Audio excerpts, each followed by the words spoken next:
Okay, I'm gonna go ahead and just video, kind of plate this up really quickly. We're not gonna have a starch because the whole carb thing, so we're gonna be a little bit more well behaved tonight. So I'm just gonna do really quick salad with quick vinaigrette. Of course you can buy vinaigrette, but I kind of like to make them because they're really easy and they tend to have a lot less sugar in them as well. For the salad, I've just got some mixed greens, super easy. What I do often sometimes too, if I've got just an extra bottle or something in the fridge, like an old salad dressing bottle, I'll reuse this, especially the ones, like this one was a vinaigrette with red wine vinegar, whole garlic, and spices. So at the end of it, it had that garlic, and I just took it out and smashed it. Since this has been used a little bit, I'm gonna go ahead and add some more garlic in there because it's not as pungent with the garlic. You can slice your garlic, you can chop your garlic. If you have one of those presses, that's fine. Or you can just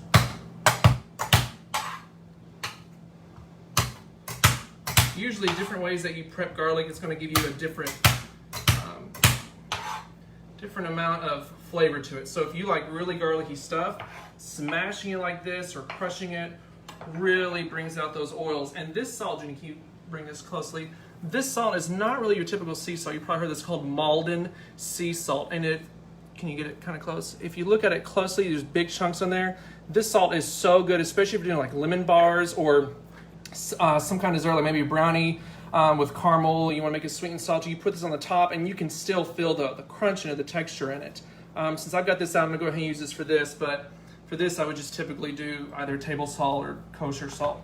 And then I'm going to just get that as pureed as possible. And you don't have to do this, but I like mine really, really. For me, it's kind of like a zen thing. Like it just kind of comfortable to do. I don't know. And if you see, this cutting royal is great, but now we've got a good puree. So I'm going to put this in this bottle.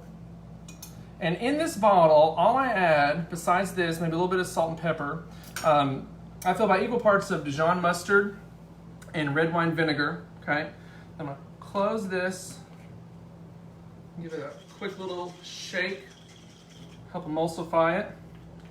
And then I'm gonna add some olive oil to it. And whatever this is, you wanna do just about the same amount. I mean, I never measure it. If it's too gloopy for you, like maybe you shook it too much, if you put that on the salad, your salads will kind of stick together and it's just not really as attractive. So if that's the case, then add some more olive oil and then don't shake it as much. But you really don't need to do a lot. And then we've got just a homemade little vinaigrette. Of course, you can add herbs in this if you want to. Yeah, that's good. If you want to add maybe some anchovies or something, you can do that same way. You can take anchovies and put them in mortar and pestle. That works well. Also, we're not going to do that tonight. So I've got my lettuce, and typical rule on this is I don't add a lot of dressing because I want the leaves to kind of stick up a little bit. So I'm just going to lightly toss them, and I'm not going to salt these greens. I let my guests usually salt to their own, because if I were to salt this now or put too much, it's either going to just basically going to wilt down and look really flat. So as you can see that they're not really sticking together. And usually we do arugula, but this was on sale at the storehouse, so I got this instead. All right, so let me get our plate. Let me wipe this up though. Oh, I feel like I'm wasting. Ugh. I should have done something else, like put a spoon on it or something. Sorry, please don't judge. Okay. All right, so got this. Now I've washed my hands. Jenny's my sister. We're family, so I'm gonna do something you probably won't like to see, but I'm sorry, but this is just easiest for me. I'm gonna take my hand up in there. Okay, and there's your salad. Now for the toppings, they're just really simple. And I've got some black olives, cherry tomatoes, and when I eat, I love cherry tomatoes. Love them. But when I get cherry tomatoes especially, I've got to cut them in half. Basically, because every time I've not cut them in half before, someone's eaten them, and you bite into it, and like half of it squirts out in someone's eye, and it's just not really that attractive. So this kind of helps with that. And I've got some Parmesan cheese that we'll put on top of it, some black olives, some salt, some pepper. Now this This is one of my favorite things right here. This is not bacon, actually. I made some keto fried chicken the other night, and I used chicken thighs because they were on sale.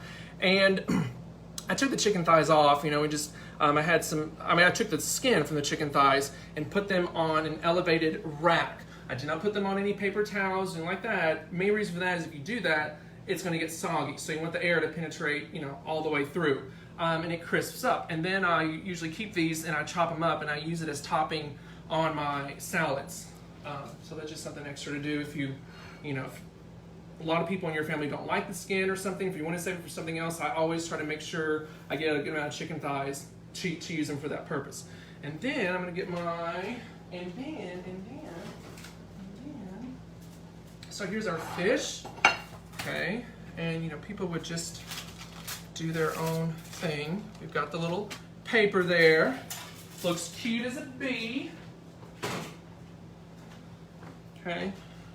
Now you can do this either before you bring it to the table, or you know, bring these toppings, have people dress it up, do whatever. I'm gonna cut into this. It's been a little bit. Sometimes it's not so much of a pill, but then we've got. Let me get that in there. We've got a little fish, and then I'm gonna just see how this just.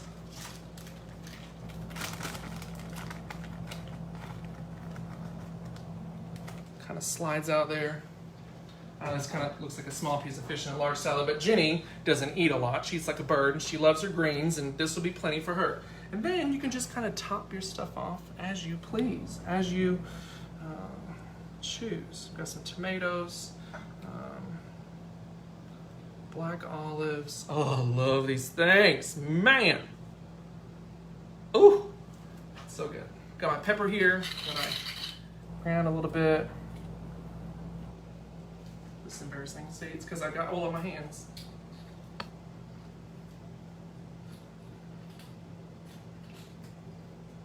Wow.